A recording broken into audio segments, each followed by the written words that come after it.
हमारे चैनल में आपका बहुत बहुत स्वागत है। सभी को मेरा नमस्कार। तो आज मैं शेयर करूंगी छठ पूजा की कथा। आइए अब शुरू करते हैं। इस दिन भगवान सूर्य और छठी माता की पूजा का विधान है। ऐसा माना जाता है कि छठ की पूजा तब तक पूर्ण नहीं होती जब तक हम छठ पूजा की कथा नहीं सुन लेते। बहुत समय पहले की बात है कि राजा प्रियव्रत थे जिनके कोई संतान न थी। तब महर्षि कश्यप ने पुत्र प्राप्ति के लिए राजा के यहाँ यज्ञ का आयोजन किया। महर्षि ने यज्ञ आहुति के लिए बनाई गई खीर को प्रियव्रत की पत्नी मालिनी को खाने को कहा। खीर के प्रभाव से राजा और रानी को पुत्र तो हुआ, किंतु वह मृत था। प्रियव्रत पुत्र को लेके शमशान गए और पुत्र वियोग में अपने प्राण त्यागने लगे। उसी वक्त भगवान की पुत्री मानस पुत्री देव पैदा हुई। उन्होंने राजा से कहा, सृष्टि की मूल प्रवृत्ति के छठे अंश से उत्पन्न होने के कारण मैं सृष्टि कहलाती हूँ। माता ने राजन को अपने पूजन का आदेश दिया और दूसरों को ये पूजा व्रत करने के लिए प्रेरित किया। राजा ने पुत्र की इच्छा से देवी सृष्टि का व्रत किया और उन्हें शीघ्र ही पुत्र रत्न की प्राप्ति हुई। जिस दिन राजा ने व्रत किया था उस दिन कार्तिक शुक्ल पक्ष की षष्ठी थी। उसी दिन से छठी मैया के पूजन करने की प्रक्रिया प्रारंभ हो गई। कर्ण ने भी इस पूजा की शुरुआत की। महाभारत काल में कुंती पुत्र कर्ण को दानवीर माना जाता था। कर्ण सिर्फ माता कुंती के ही नहीं, सूर्यदेव के भी पुत्र थे।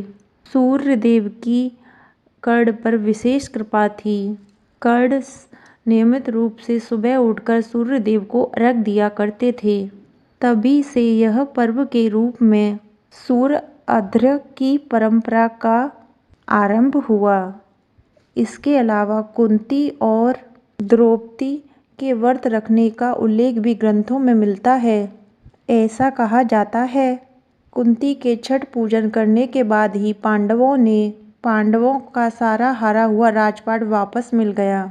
रामायण में भी छठ पूजा का वर्णन मिलता है। भगवान राम सूर्यवंशी कुल के राजा थे। उनके आराध्य और कुलदेव सूर्यदेव ही थे। इसी कारण राम राज्य की स्थापना से पूर्व भगवान राम ने माता सीता के साथ कार्तिक शुक्ल पक्ष की षष्ठी के दिन छठ पर्व मनाते हुए भगवान सूर्यदेव की पूजा विधि विधान से की थी। मार्कंडेय विधान में इस बात का उल्लेख मिलता है। छठी मैया प्रकृति की देवी अधिष्ठा देवी है। इसी के साथ भगवान सूर्यदेव की बहन छठी मैया को संतान सुख, संतान की दीर्घायु, सौभाग्य प्राप्त करने वाली माता माना गया है। जब बच्चे के जन्म के छठे दिन छठी पूजन होता है तब इन्हीं माता का स्मरण किया जाता है।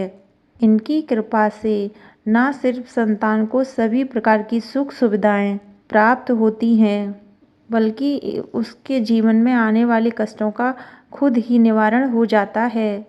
जो कोई चाहता है कि उनके बच्चों की रक्षा छठी माता करे, उनके सुख सौभाग्य में वृद्धि हो, छठ पर्व के दिन इस कथा को जरूर सुनें। तो यह थी मेरी छठ पूजा की कथा।